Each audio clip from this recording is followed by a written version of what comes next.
entrar especificamente numa parte histórica é a gente entender o porquê de ver uma parte histórica que geralmente é uma parte um pouco mais complexa, uma parte um pouco, que exige um pouquinho mais de atenção. Por quê? Todo o processo histórico ele vai trazer para a gente informações e conhecimentos importantes, porque sempre através dessas mudanças ocorre algum outro fato, que vai dar uma base para uma nova legislação, para um novo comportamento ou para um novo costume. Então, a partir dessas mudanças históricas, sociais, a gente tem a formação de novos métodos, de novas técnicas, de novas legislações. E como a gente vai fazer isso? Nós vamos fazer isso nesse primeiro módulo de uma forma bem interativa, de uma forma bem dinâmica, para que isso fique gravado de uma forma bem legal, bem tranquila.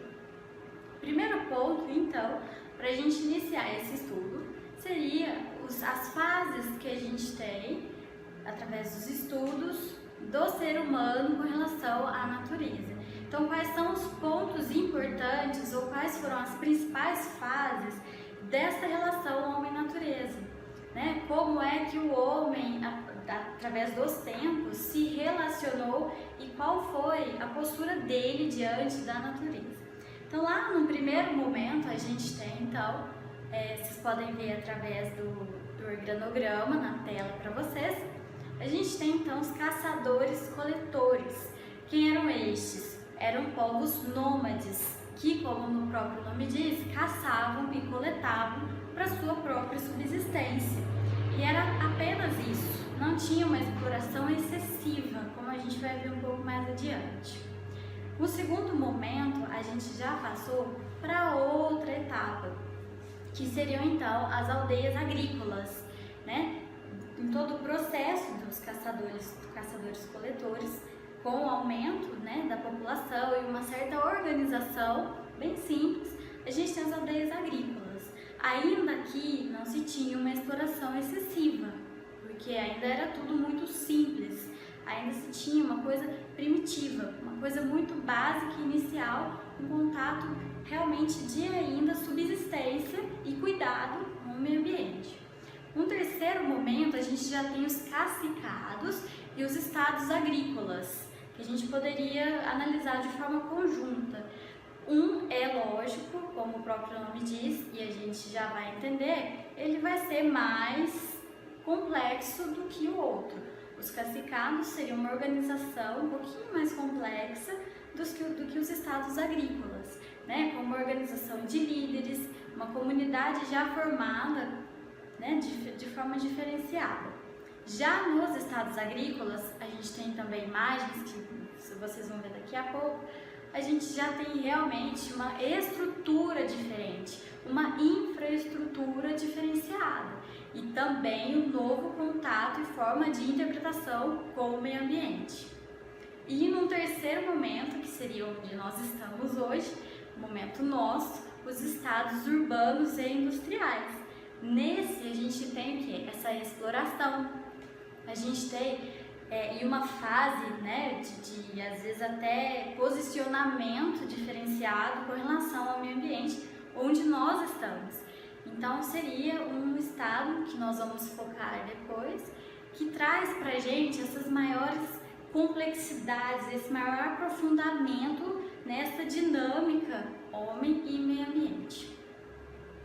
Então aparece para vocês, eu vou trazer algumas imagens para ficar bem legal, com relação a essas fases. Então a primeira fase, do caçador-coletor, o homem nômade, são os primitivos, que já traziam uma ideia de homem e natureza, Ainda que não se tivesse aquela ideia que hoje a gente tem de algumas filosofias que trazem essa linha de pensamento de toda uma teia interligada, já se tinha uma ideia de que um precisa do outro, Havia essa relação de necessidade e subsistência. Por isso que, quando nesse primeiro momento a gente tem esses caçadores-coletores, como vocês podem ver nessa dinâmica de organograma, é bem simples o pensamento. Porque os caçadores-coletores e nômades, porque eles sempre estavam né, passando de um lugar para o outro, sempre buscando onde tinham mais recursos, onde eles poderiam ficar por mais um tempo ou menos tempo, a gente tem então um cenário de baixo impacto ambiental.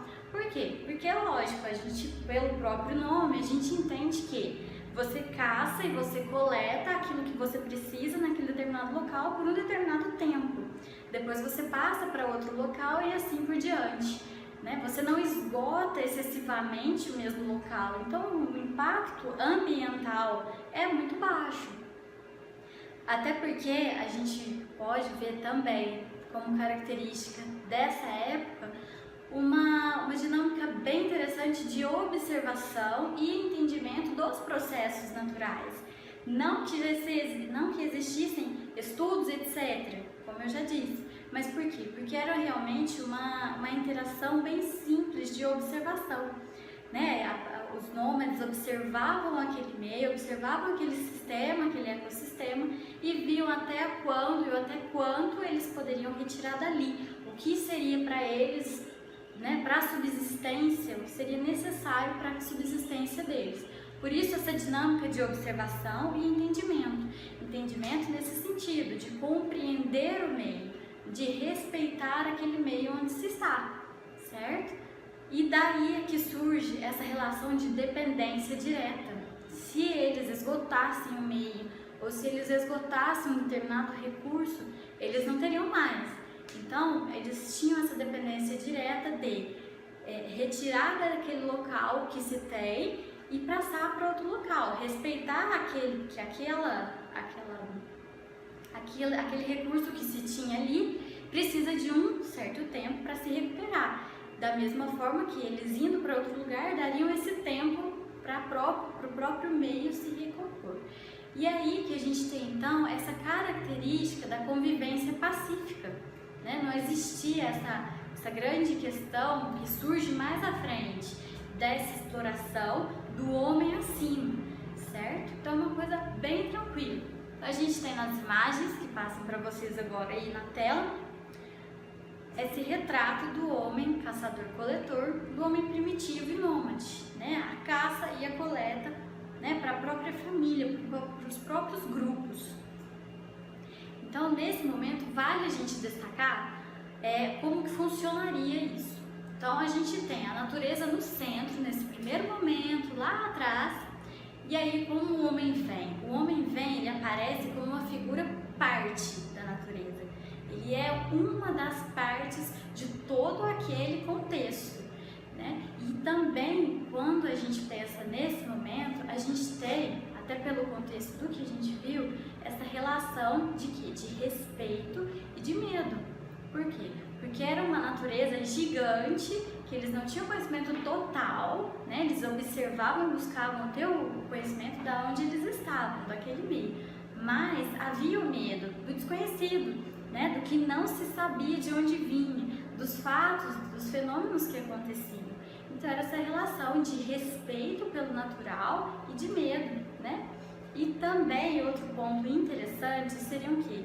Os próprios fenômenos naturais, de onde eles vinham, como eles se formavam, certo? E como isso se interagia com os homens que eram os nômades, né? Com os grupos. Então se linkava esses fatos a uma natureza divina, a uma natureza que era sagrada, algo que extrapolava as próprias forças dos homens, né? Era algo além, era algo que vinha e tinha todo um contexto muito maior e profundo. É daí que a gente poderia trazer como reflexão nesse momento, e até mesmo para hoje, os fenômenos naturais. Até que ponto hoje, né, no nosso cenário, até que ponto a gente tem puramente os fenômenos naturais, fenômenos que não surgem por interação com a atividade humana, fenômenos puramente naturais, tempestades, furacões, deslizamentos, né, que advêm das chuvas, fortes chuvas, o desregular do clima, né, a questão do solo e das águas. Então, como isso tudo funcionaria dentro de um aspecto totalmente natural, sem ação humana. Então fica esse pontinho aí para a gente ir refletindo, e é um ponto crítico para a gente sempre tentar analisar questões do nosso cotidiano diante de uma análise bem crítica, certo? Tentando sempre analisar o lado da questão natural e o lado do natural afetado pelo humano.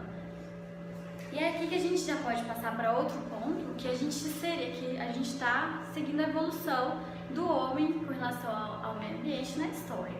E aí a gente tem, depois dos nômades, os estados agrícolas e os cacicados. Por isso eu trouxe aqui nesse momento imagens para ficar bem gravado com relação a esses nômades também, e depois os cacicados, que são imagens bem ilustrativas e bem claras para a gente gravar que esses cacicados então já tem uma organização, mas ainda ao meio, como vocês podem ver, ainda há uma relação do meio em si, o natural, com o homem, certo? Num terceiro momento, que foi o que a gente viu, os estados agrícolas, a gente já tem uma diferenciação. Então aqui a gente já vê a introdução da pecuária e também, com certeza, a agricultura já se tinha desenvolvido, certo? É um cenário bem diferente do que a gente tinha inicialmente. A gente já tem um aglomerado. E esse também, a gente tem inclusive ruínas dessa cidade antiga que fica em Tikal. Ela é bem interessante porque a gente já tem sistemas de água, que é uma coisa interessante a gente notar nessa imagem, como vocês podem ver. E a gente já tem uma estrutura social, né? Onde a gente tem prédios, onde a gente tem casas menores, certo? E um outro momento que a gente vai entrar mais especificadamente daqui a pouco, que seria quando a gente tem a industrialização, os estados industriais, seriam os estados quase modernos que a gente tem hoje, né? Aqui a gente tem uma foto totalmente moderna da cidade de São Paulo, onde a gente vê que é um estado realmente industrial, né? Totalmente urbanizado. E por fim, essa é uma foto de Tóquio, né? Em meio a estruturas geológicas, a gente tem toda a ocupação humana, a gente tem todos os problemas, né, que advêm desse contexto e todas as possíveis soluções que hoje são exigidas para que se equilibre todas essas pressões. A gente vai ver mais um pouco daqui a pouco. Então, quando a gente chega nessa etapa, que seriam os dois extremos, a gente tem o homem trazido para o centro.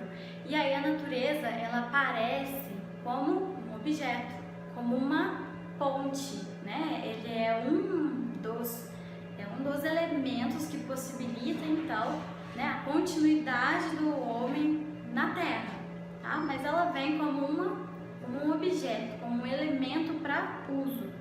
E é aí que a gente passa, então, a ter uma visão diferente. Aqui a gente tem a visão de domínio do meio ambiente. Há um respeito, há um medo, né? Até que ponto essas duas características apareceriam nesse estado moderno hoje? Né? Até que ponto o domínio se sobrepõe a isso? Então, o domínio do meio ambiente, dos recursos naturais, ele vem com muita força e aparece de forma desastrosa por muitas vezes. Como a gente vai ver e vê atualmente muitos casos, né, com relação a esse domínio que nem sempre acontece de forma plena. Então, o ser dominante passa a ser o homem, né? O homem vem, né, e ele vai assumindo os recursos que para ele seriam necessários. Então, nesse período, né, dentro desse contexto histórico, é aqui que a gente tem o quê? Uma exploração muito forte e indiscriminada dos recursos naturais. E é aqui que também aparece o quê? A degradação do meio ambiente, como uma consequência de todo esse contexto de natureza como objeto, de homem como dominante e o domínio sobre os recursos naturais. Então a gente tem essa degradação que aparece não só na terra, nos recursos da terra, como também no mar, né? Todos os recursos advindos da fauna e da questão marinha. Então esses são os dois extremos. Até que nesse ponto vale a gente entrar que, especialmente no século XIX, com a Revolução Industrial e as consequências que dela advieram, a gente tem alguns pontos que seriam interessantes para a gente entender mais essa linha de toda essa história. Que seriam o quê? Pontos chaves para que a gente tivesse hoje esse entendimento de domínio e de degradação ambiental. Quais seriam esses pontos? Então seria o quê? Primeiro ali, o desenvolvimento econômico e industrial. Só que esse desenvolvimento econômico e industrial, ele está vinculado ao quê? Ao aumento da população. Uma vez que a população aumenta, você precisa de processos diferenciados, você precisa de uma indústria diferenciada, de uma indústria nova que traga então o que se precisa para suprir toda essa população. Então, desses dois fatores principalmente, a gente tem então a crise ambiental e social. Junto disso, o próprio desequilíbrio ambiental, que afeta diretamente a própria sociedade, a própria economia e a própria indústria e a própria população em si. Quando você tem a segregação, quando você tem também essa exploração exacerbada dentro dos meios empresariais. Então, é todo um link que hoje a gente consegue perceber que vem de lá de trás. Esse é o contexto que é interessante a gente traçar nesse momento. Essa imagem que aparece para vocês agora, ela é bem interessante porque ela vai mostrar essa evolução, diremos essa evolução, essa relação entre o homem e a natureza. Seria mais ou menos um resumo dessa introdução do nosso módulo 1. Então, lá no começo, a gente vê lá pela letra A, vocês podem ver, acompanhar pela imagem que aparece para vocês, a gente tem, então, as terras que são praticamente, na verdade, são virgens, Você tem a terra, você tem todo o ecossistema puro, natural, sem nenhuma atividade humana naquele meio. Já no segundo momento, o que a gente tem? A gente tem já uma atuação humana, não muito forte. A gente tem, lá naquele primeiro ponto que a gente viu, os caçadores-coletores, os nômades. Então, uma relação ainda tranquila entre homem e meio ambiente. Já no terceiro momento, que vocês acompanham aí na letra C, a gente já tem o quê? A introdução de atividades mais específicas, A caça, a pesca. Então, já se começa a atuar um pouquinho mais nesse meio. Já no quarto momento, que vocês acompanham na letra D, a gente já tem o quê? A pecuária, o pastoreio, junto das outras atividades, ok? Na letra E, a gente já tem o quê? A própria agricultura, mas uma agricultura mais diferenciada, uma agricultura para grandes ou médias populações. Digamos que médias, para a época. Logo depois a gente já vem para uma outra fase, que seria a fase da industrialização, onde a gente já tem indústrias, mas a gente ainda tem um certo equilíbrio, uma certa convivência com os recursos naturais ou com sua exploração, ok? Depois, lá na letra G, a gente já vê que já muda essa relação, a gente já começa a ter uma exploração e um domínio maior daquele meio que a gente tinha antes livre, puro, intocado. Já depois, hoje, a gente já vê essas quatro fases, especialmente na H, a gente já tem o que? A expansão para a atmosfera, que seriam aí também a ação dentro dos climas, as mudanças climáticas, a atuação do homem e os efeitos das ações do homem já ao nível elevado no planeta Terra como um todo. E por fim, a letra I, a gente tem que o próprio autor desse gráfico chama de um limite exobiológico. Quer dizer, você sai desse planeta para você ir explorar o que você tem além dele, o desconhecido, Então já são outras barreiras, são outros limites, são totalmente outras regras mesmo de físico, químico e biológicos. Então esse seria mais ou menos um resumo para essa nossa introdução do módulo, esse assunto. Espero que vocês tenham gostado. No próximo tema a gente traz um panorama ambiental, trazendo um pouco mais das questões atuais, que vai ser bem interessante. e eu espero que vocês estejam na nossa próxima aula. Até lá!